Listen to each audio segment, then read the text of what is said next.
പാടവരമ്പത്തിലൂടെ ഒരു ഓലക്കുടയുമെടുത്ത് ചെറുഞാറു നടന്നൊരു കാല് തന്നു ഓടി നടന്നൊരു പെണ്ണെ, കയ്യിൽ കരിവളയിട്ട് കണ്ണിൽ കൺമഷി കൊണ്ടുവരച്ച് പിന്നെ വാർമൂടിയൊക്കെ വിരിച്ച് നല്ല ചേലുള്ള പാവാടയിട്ട്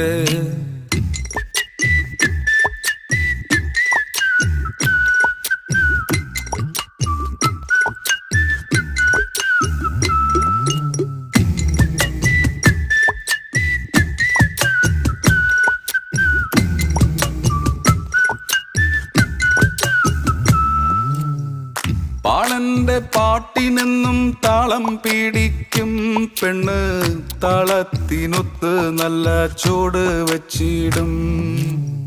പാടത്തിൻ്റെ ഓരത്തവൾ എന്നും ഇരിക്കും തെച്ചി പൂവ് പറിക്കാനായി.